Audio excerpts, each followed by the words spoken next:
greed, ego, Oh, yeah. pride, it will suck you up and spit you out. And the people that are focused on that, they're not in this industry anymore.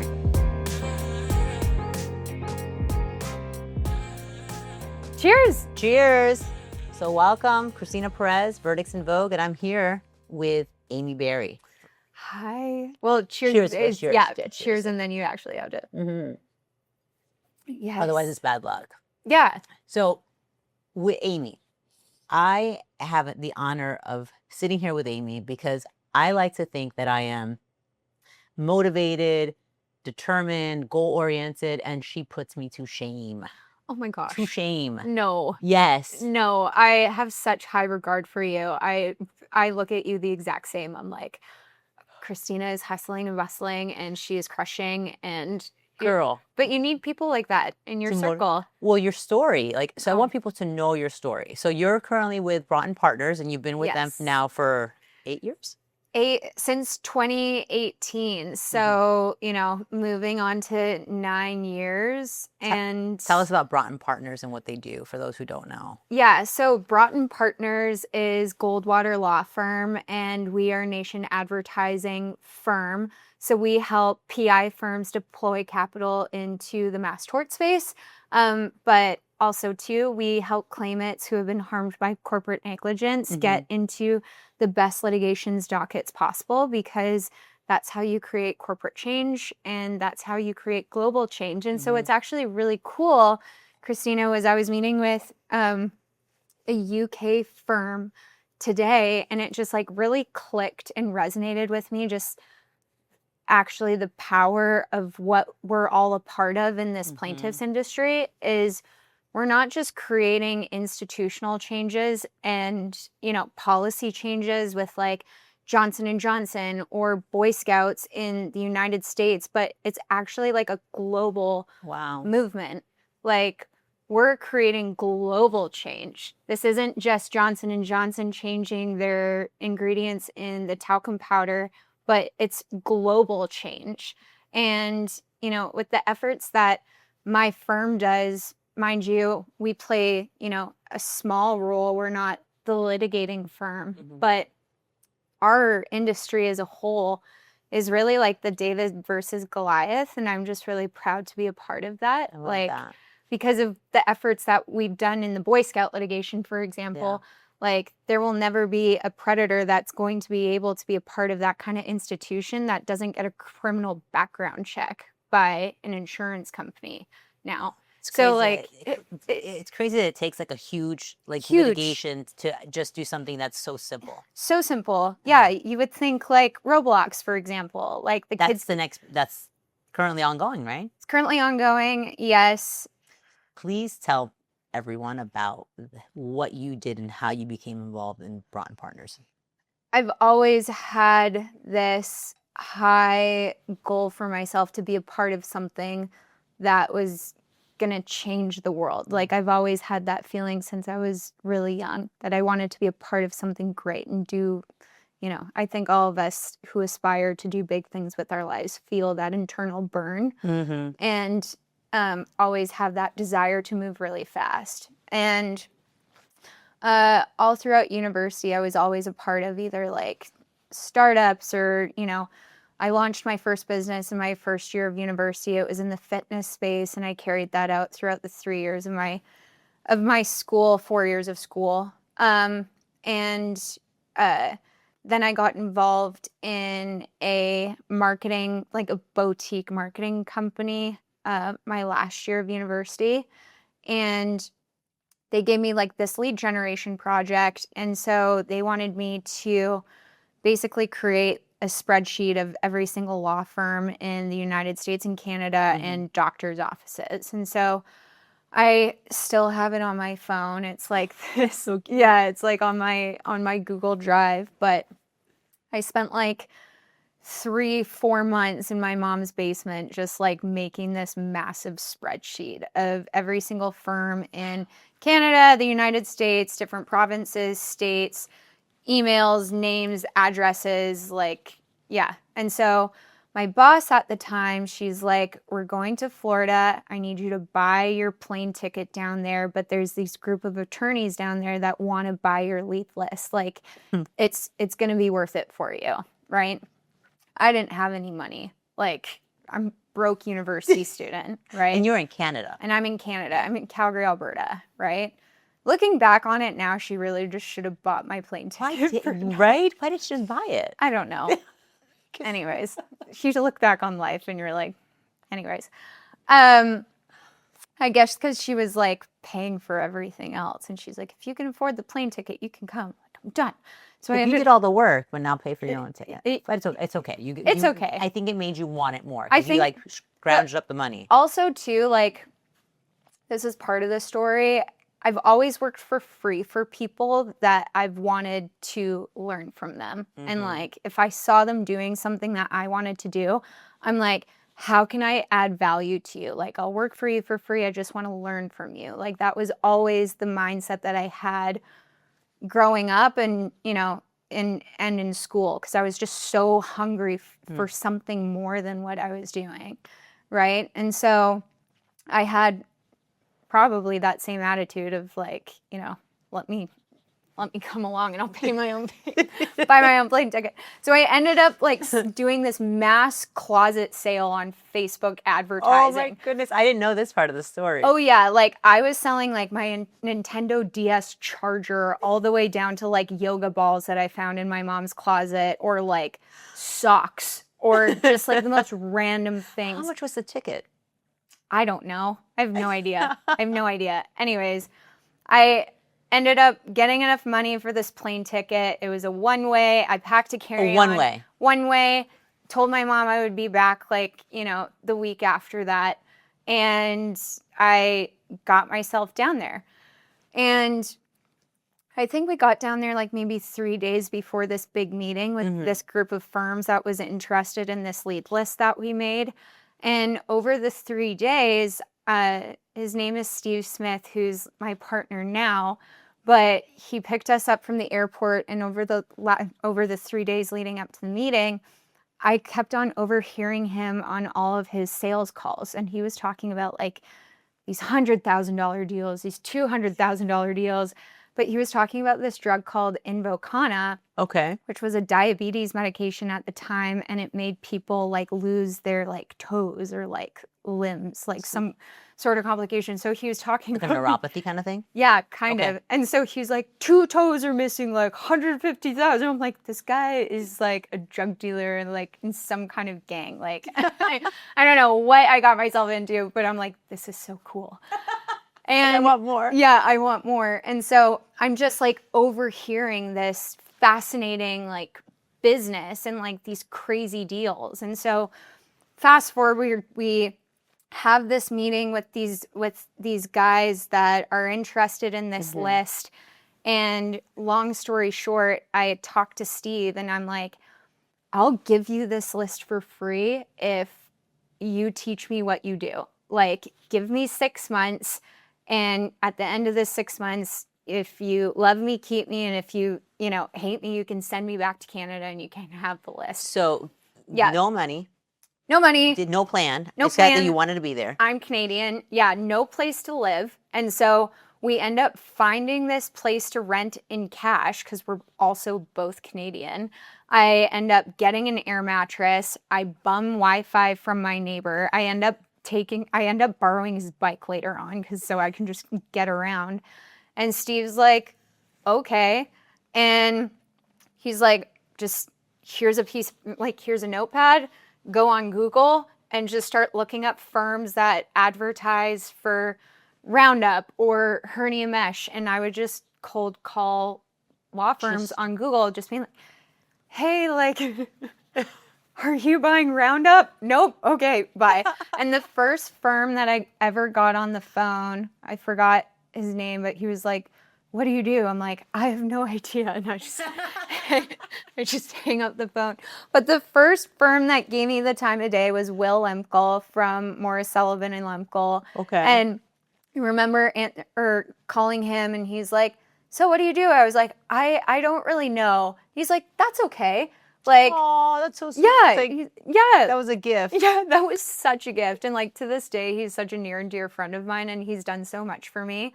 And yeah, he's like, that's okay. Like my firm does Roundup. I'm like, cool. I think my firm does Roundup too. I think I'm selling advertising. And I was like, can I put you on hold for a second? Steve, I have a live one. He like burst in the room. He's like, this is Steve Smith with Amicus. Like, how can I help you? Like, and that's literally like how I got started, was just cold calling these firms and, you know, getting them on meetings with Steve. And, you know, we were a team of 5 back then, and we were working out of the Eichels law firm when we first started Broughton Partners and utilizing their back office. And so we used their intake staff, and, you know, we were able to grow from, you know, working out of the Eichels law firm to then Ketter Brown and Anderson, and then growing the firm from, you know, I don't know what we did our first year, maybe like 3 million, 5 million, all the way up to $150 million company. And how many people do you have now? We have about 200 staff. We have about 75 people in intake, and we have probably about 10 people on our business development team and whole executive staff. And like, you know, so we was a part of building this company from really, you know, nothing to What you it's know, become in such a short period of time. now when you this look enterprise. At it. Yeah, for 8 years. Yeah. And so we've just grown so much, and, you know, by the grace of God, we've just been able to partner with the right people and, you know, be able to have a plaintiff and a claimant first, just a claimant first perspective on what we do. And really it's people over profits. And this industry, you've been involved in this industry, like greed, ego, pride, it will suck you up and spit you out. And the people that are focused on that, they're not in this industry anymore. And I'm just really proud to be a part of like a leadership team that puts, you know, people first. Yeah. And because our philosophy is, if you put the claimants first, everything else is a waterfall. I love that. Yeah. And so you've grown so much, right? And you've grown so much. And now what do you, like today, what do you do at Broughton? Yeah, so Broughton right now. Because now you know what to pick up a call. When they call, you know exactly what you're doing. You're like, oh, yeah, exactly. You're the one they call. Yeah. So I work primarily with PI firms, like plaintiffs firms that want to deploy capital into mass torts, but they don't necessarily have the infrastructure to work up that case. And so I work with them on how to strategically deploy that capital into mass torts, when to get into the market, and who to co-counsel with. And so we have our preferred litigating firms that handle the majority of our cases that we originate. And so those cases get into those firms' dockets. And so not only does the claimant win by being put with the best of the best, like Mark Lanier, Weitz and Luxembourg, Anna Paul Weiss, Arnold and Itkin, but also our clients win, because now they're involved in a co-counsel arrangement where they can generate now passive streams of revenue utilizing mass torts, but be able to put their head down on the pillow at night knowing that the whole operation from A to Z is not only ethical and compliant, but really positioned in their favor. Yeah. So, and firms can also use that for firms that are thinking like, how do I do this passive income?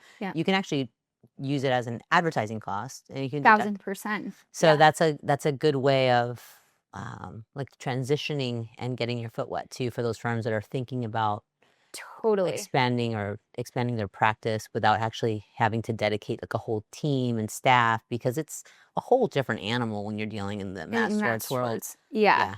The resources is it takes a significant amount of resources to properly litigate and work up a mass tort case. Of course. Yeah. And so and that's where we are right now. We're at Mass Torts Made Perfect in Las Vegas. Yes, MTMP. Yeah, and so it's really something that's easy for a passive or a referral firm to be able to plug into our model. That the advertising is already scaled. They get to come in, be a referral partner on that co-counsel model, and everything is handled by my team and the litigating team. And then the referral firm gets to now be on those retainers, but receive a portion of the fee split when the case settles. And now, with this growth that you had from the time that you were learning to answer a phone and figuring out what you guys were doing to now where you're just like one of like the main chicks, main bosses at this place, right? Who knows? Yeah, Okay. pretty much. I'll take that title. Yes. How did you navigate that, being a young, beautiful woman?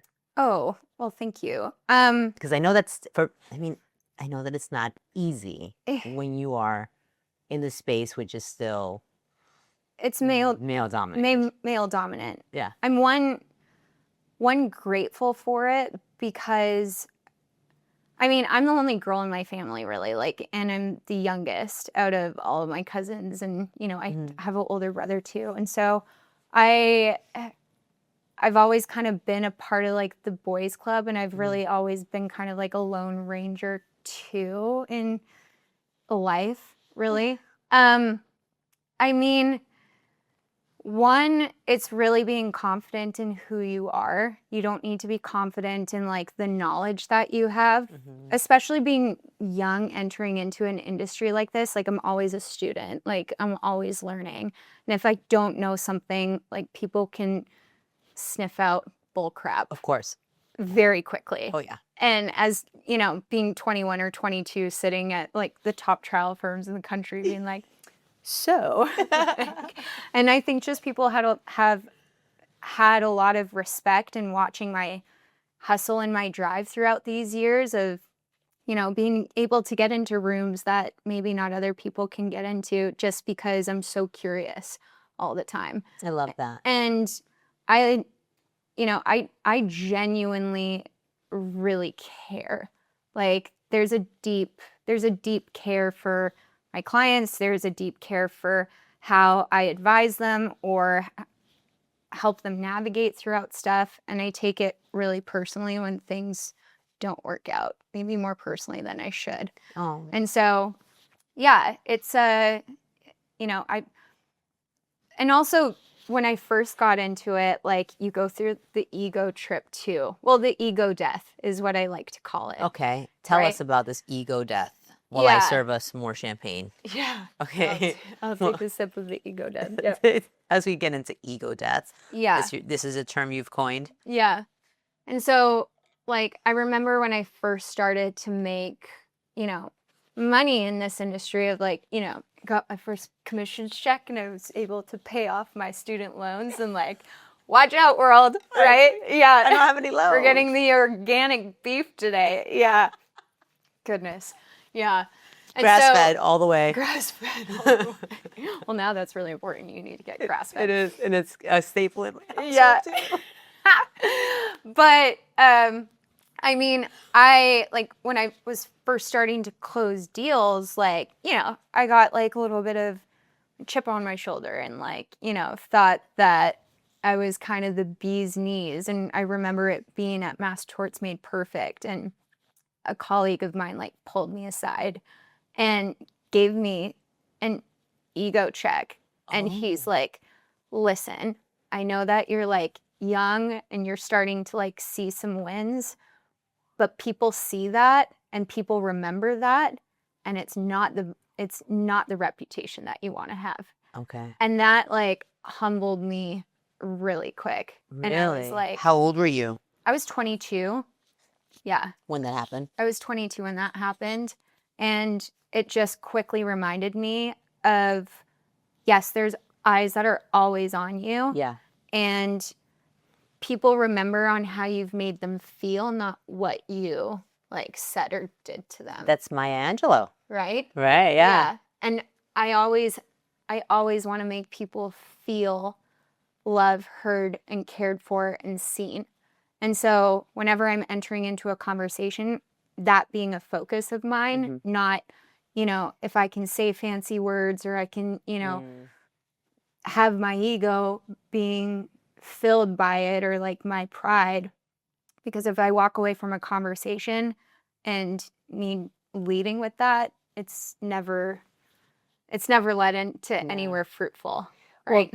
Well, it's also important. I mean, that's great advice, but it's also Yeah. important to realize that people, when they see you, they'll make a quick judgment on you, Totally. and that's what they remember, right? Totally. You could spend years Yeah. having the best reputation and doing the best of the best. You Yeah. make one mistake, and some people are just Oh, they're just for sure. stuck with that mistake. And also too, like for women in this industry too, there's like a very fine line. And like people are like, oh, you must be like like sales must come so easy for you because you're a woman. I'm like, actually, no. Like as beautiful as women in this industry, like beautiful, like you are, like Aw. you have, 30 seconds, maybe even 10, 15 seconds to gain somebody's respect and to have their ear, or And else get the respect and get their ear for the right reason. for the right Because reasons. sometimes they'll pretend they're caring, but Correct. it's No. bad motives. No, and Yeah, and you have to weed those out and you real have fast. to weed those out, and discernment. Yes. Right. So like, my prayer every single day is for more wisdom and more discernment. And like, Holy Spirit, if this is something that you want me to lead into, double down on it, but give me the discernment and the voice to know if this is a door that's meant to be closed for me. Like that is like a leading prayer that's always in forefront of my mind, especially in situations like this, and especially in conferences like this. Yes. And, being able to have that intuition as a woman and somebody that is, really trying to lean in on that discernment, I think that's been able to be the winning piece with me, is knowing when to leave situations and knowing when to shut things down. Yeah. So it's just this You get that feeling. feeling. Yeah. And so that's that's Yeah. the thing. I'll tell you, when I was going downstairs to get you, I get into the elevator, and the two girls, those two girls walk into the elevator, and they're like dressed. One had like a really short outfit, and one had a really low thing.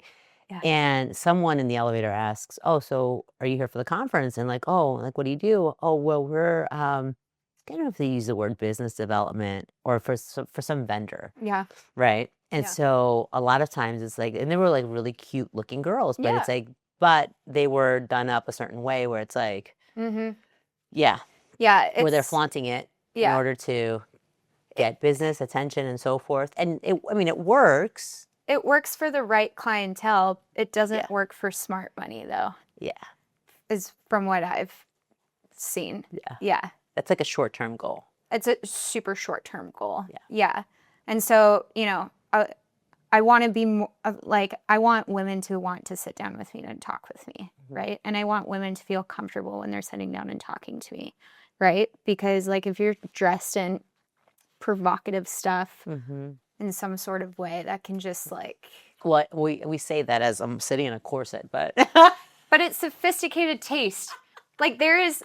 Do you know how hard it was to put this thing on? It was so difficult. I feel that. I was in the mirror. I was like, I can't figure out how to do this. No, sniff and tuck is what I call it. Yeah, sniff and tuck. No, like I don't need to dress like a nun. Like we still can be like stylish and sophisticated and, put together, right? It's an elevated class. Yes. And also I feel like my mom always taught me, my mom is a very sophisticated lady. And it's like how you hold yourself too and how you present yourself, right? Is important? So important, Sure. Right? Like your posture, how eloquent you are, and what kind of because I'm saying it eloquent, but yeah, and what you allow to be spoken around you. Yes. Right? And what you allow into you, Yes. like listening, even like the type of Yes. music or TV. Totally. And so I'm a strong believer with that. Yes. And there's always a time and a place for things, but Totally. but it affects you. Totally. And I was just talking about that with someone, that the colleagues in the company that you keep, right? You are the average of the 5 people you hang around with the most. Totally. Yeah. And if you hang out with people who are elevating you and making you see that things are possible, you dream bigger. And if you can dream it, you can achieve it. Yep. So it's like one of the... If you dream it, you can see it. If you can see it, you can visualize it. And if you can visualize it, you can achieve it. Yeah. And one of the things I've learned from you, which I do at every conference now, is What are your goals? what are your goals? Yeah. And I say this all, and I give you credit for, I'm like, oh, there's this one great girl named Amy Barrie, You're and so sweet. we need to do the 3 goal. What's your goal? I do it with everyone when And you we go need to a to talk conference. about it with people because people need to Yes. hold you accountable for it. Yes. And Yeah. so Yeah. we go to conferences and Amy will say, okay, Cristina, what are your goals? Yeah. Yeah. And then, Because if I can help you and you can help me, yep. the ecosystem is winning, Mhm. right? So if I know that your goal is to, you know, meet some type of litigator or doctor and I have them in my, you know, Mhm. in my book, I can be like, oh, Cristina, you have to meet, you know, doctor somebody or whatever. Mhm. So yeah. And I do want to mention like one thing back to our previous conversation of like, you know, just kind of being a woman and navigating. Okay. Yeah, of course. Yeah. Is allowing what kind of conversations are you're allowing around you and what's being spoken to you.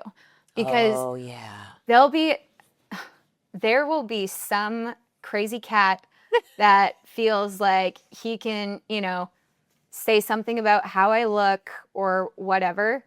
And if you allow that kind of behavior to be spoken to you and you don't shut it down, other people will hear it, they'll clock it, and that guy will be like, oh, like, I can be goofy like that around Amy. You can be goofy, you can be silly, but you can't be demeaning or derogatory and I'll towards me. tell Yeah. you, even one step further, Yeah. because you know, being an attorney in the space is all male dominated, right? Yeah. Sometimes there's conversations that come up that are inappropriate, Totally. and some men feel comfortable enough to have those conversations in front of women. Yeah.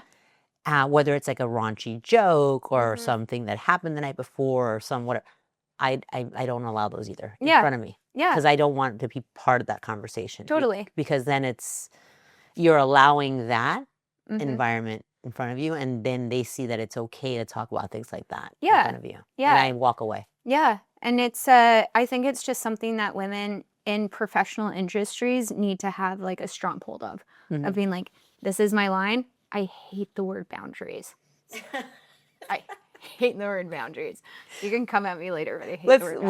We need a better word then. So would it be like not a boundary? Yeah, but this is the line, you don't cross it. Yeah. Right? Because once it's crossed, that line gets blurred, and blurred lines are never good. For the younger girls, like yeah, that are coming into the space or that haven't been around in a long time, or they are just trying to kind of fit in, and you can understand they may allow certain things around them that they don't realize that they can say no. And that's a big thing. Totally. Like, I mean, I have never there's never been anything that has happened to me, right? Because you hear stories of you know, and you always need to be aware of your surroundings, right? It's like going back to, you know, mama's rules. Like, always be aware of your drink, always get your own drink. You know, nothing good happens after midnight. After midnight, I know. Nothing good happens after midnight unless it's mama's night out. And you're with the girls. And you're with a group of girls. You're with the girls. Yeah. And, you know, if you lie with the dogs, you'll get fleas. And if you soar with the eagles, you'll fly. I love that. Right? Soar with the eagles. Yeah. With yeah. those dogs. My dad always told me that, and that was in my grad book. And, you know, if I'm going out conference, right? If I'm having drinks, you better believe I'm at the gym at 6 a.m. the next morning. Like, that is my non-negotiable. I've started doing that too because that is my absolute non-negotiable. I've made the gym. So before this, I was at another conference for AIEG. Yeah. And I flew in on Monday. So I went to the gym Monday, went to the gym Tuesday, went to the gym this morning before I flew in to Vegas. And it's now like one of my, because it's like a motivator. Like it is a motivator. People see you. And I've pulled some of my biggest deals out of the gym. Really? I pulled some of my biggest deals out of the gym because you see people and they, you know, they see what kind of actions that you're putting in. And it's like also such a great networking space because then you can walk up to somebody and be like, "Oh, how was your lift? Like, saw you in the gym." And they're like, "Yeah, like I hit thighs." Like, so So it's just such a like a core principle that I've always had is if I go out, I'm up crack of dawn, I'm at the gym, and the Irish goodbye is priceless. unless, I mean, Unless you're with Mama's night out. unless the mama's night out and you missed your flight the next day. That's happened. That happened. Yeah. That happened. But the conference was over. Dang it. I think if you're young, upcoming in this space, like your reputation is It's a big it's deal. the one thing that you can't get back. Yeah. The one thing that you can't get back. You don't need to do anything to earn business. You need to hustle to get business. And people see you by your efforts and your work. They remember by how you make them feel. And you don't really have to, I mean, I'm preaching to myself because, you don't really have to pretend to be somebody that you're not. That's a hard one. It is a hard one Yeah. because. So I don't think I learned that till like probably I was in my late 30s or early 40s. And like I would always try to be, smarter and more, an expert, which is, you need to be a professional at your craft and you need to study and learn and throw yourself into those hours of becoming, it just sharper than everybody, but also being humble enough to be like, oh, I don't know. Sure. Right? Yeah. So, yeah. I think if you're younger, like especially like 22, 23, it's the hit the pavement method. Yeah. Right? It's work hard. Don't be afraid for the work. Yeah. And I always, my sister hates when I say this because I don't know why she hates it, but I've always said it. I may not be the smartest person in the room. Right? She hates me saying that. Like, you're admitting you're not smart. I'm not saying that I'm not smart. Yeah. Well, I may not be the smartest person in the room, but I know I'm going to outwork you because I am in the office, at 6 a.m. and I'll stay till 7, and I will do what I got to do. And that little time frame, it's like even if it's like 15 or 30 minutes earlier, every day, it adds up. It compounds. Yes. Yeah. It does. It And compounds. so I've always done that. And I think that's really what, for me anyway, it's like, don't be afraid of the work. Don't be afraid of the work. Don't be afraid of the work. You have to put in the work. Totally. It doesn't magically appear where you're like, start getting like, oh, here are huge contracts and like, or huge verdicts and so forth. It's like, you have to work at it in any space that you are in. 100%. Especially in the PI world. Yeah. 100%. Yeah. Yeah. So now here where you are, what do you see for yourself, or what do you want to see for yourself in the next 5 years? Let's manifest it.